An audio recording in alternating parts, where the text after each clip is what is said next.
Hello बच्चों। सामान्य ऐतिहासिक क्षेत्रकों में ऐतिहासिक परिवर्तन, जो 3 क्षेत्रक हैं हमारे, कृषि या प्राथमिक क्षेत्र, द्वितीयक या विनिर्माण क्षेत्र और तीसरा है सर्विस सेक्टर। सामान्यतः अधिकांश विकसित देश के इतिहास में देखा गया कि विकास की प्रारंभिक अवस्थाओं में प्राथमिक क्षेत्रक ही आर्थिक सक्रियता का सबसे बड़ा क्षेत्रक रहा। जैसे जैसे कृषि प्रणाली परिवर्तित होती गई और कृषि क्षेत्रक समृद्ध होता गया, वैसे वैसे पहले की तुलना में अपेक्षाकृत अधिक उत्पादन होने लगा। अब अनेक लोग दूसरे कार्यों में करने लगे हैं। शिल्पियों और व्यापारियों की संख्या में वृद्धि होने लगी। क्रय विक्रय की गतिविधियां भी कई गुना बढ़ गईं। इसके अतिरिक्त अनेक लोग परिवहन, प्रशासक और सैन्यकार इत्यादि से जुड़े थे। फिर भी इस अवस्था में अधिकांश उत्पादित वस्तुएं प्राकृतिक उत्पादित थीं, जो प्राथमिक क्षेत्रक में आती थीं, और अधिकांश लोग इस क्षेत्रक में रोजगार करते थे। लंबे समय माने 100 वर्षों से अधिक के बाद और विशेषकर विनिर्माण की नवीन प्रणाली के प्रचलन से कारखाने अस्तित्व में आए और उनका प्रसार होने लगा। जो लोग पहले खेतों में काम करते थे, उनमें बहुत अधिक लोग अब कारखानों में काम करने लगे।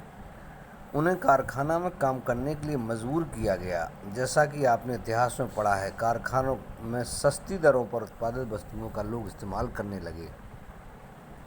कुल उत्पादन और रोजगार की दृष्टि से द्वितीयक क्षेत्रक सबसे महत्वपूर्ण हो गया है। माने पहले जहां खेती के क्षेत्र में ज़्यादा रोजगार महत्वपूर्ण होता था, अब द्वितीयक क्षेत्र भी महत्वपूर्ण हो गया है। इस कारण अतिरिक्त समय में भी काम होने लगा है। इसका अर्थ है कि क्षेत्रकों का महत्व परिवर्तित हो गया है। विगत 100 वर्षों में विकसित देशों में द्वितीयक क्षेत्रकों से तृतीयक क्षेत्र की ओर पुनः बदलाव हुआ है। अब द्वितीयक से हटके तृतीयक की ओर लोग जा रहे हैं।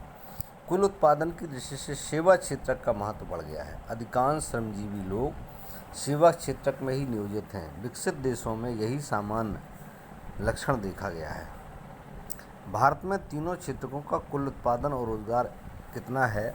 विगत वर्षों में हम देखें तो विकसित देशों में देखे गए पैटर्न के समरूप क्या भारत में भी यही परिवर्तन हुआ है?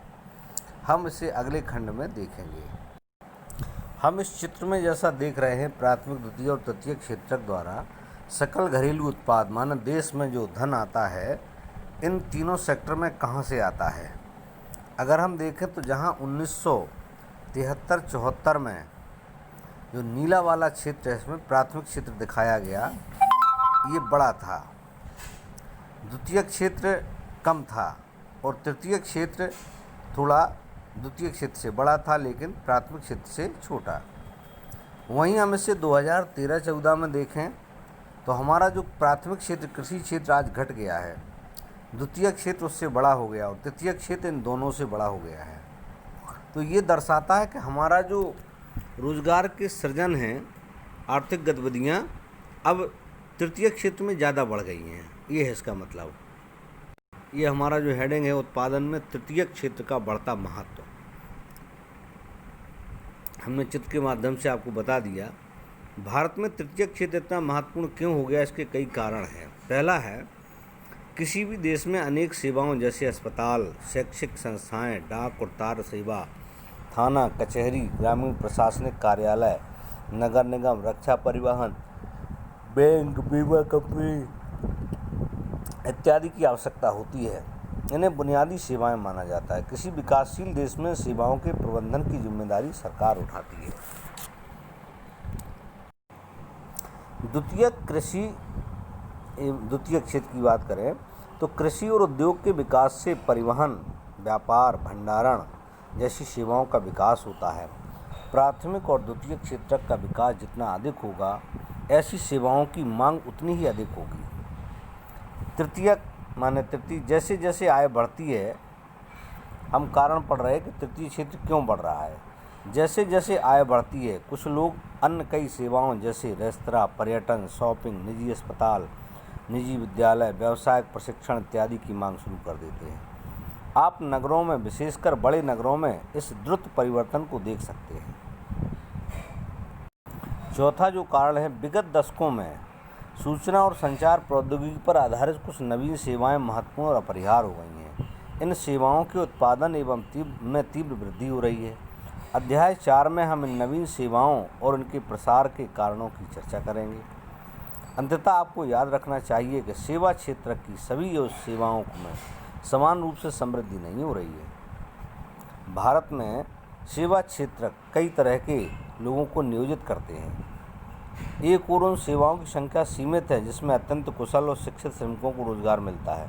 दूसरी ओर बहुत अधिक संख्या में लोग छोटी दुकानों, मरम्मत कार्यों, परिवहन जैसी सेवाओं में लगे हुए हैं। वे लोग बड़ी मुश्किल से जीविका निर्वाह कर पाते हैं और वे इन सेवाओं में इसलिए लगे हुए हैं क्योंकि उनके पास कोई अन्य वैकल्पिक अवसर नहीं है। इस कारण सेवा क्षेत्र के केवल कुछ भागों का ही महत्व बढ़ रहा है। आप इनके बारे में अगले खंड में विस्तार से पढ़ेंगे। तो हम देखें अधिकांश लोग कहाँ नियोजित हैं। हम इस चित्र के द्वारा अगर देखें तो आज जो रोजगार की स्थिति है, प्राथमिक क्षेत्र कृषि, भले ही कृषि क्षेत्र का महत्व कम हो गया हो, लेकिन कृषि क्षेत्र में आज भी रोजगार सबसे ज़्यादा आज भी देखने को मिलते। जहाँ 1972-73 में इसमें 74% लोगों को रोजगार मिलता था, वहीं 2011-12 में इसमें 49% लोग आज भी रोजगार में लगे हैं। द्वितीय क्षेत्र की बात करें तो द्वितीय क्षेत्र में जहां 1972-73 में मात्र 11% लोग लगे थे, वहीं आज इसमें 24% लोग लगे हैं। तृतीय क्षेत्र की बात करें जहां 72-73 में मात्र 15% लोग लगे थे, वहीं तृतीय क्षेत्र में आज 27% लोग काम कर रहे हैं।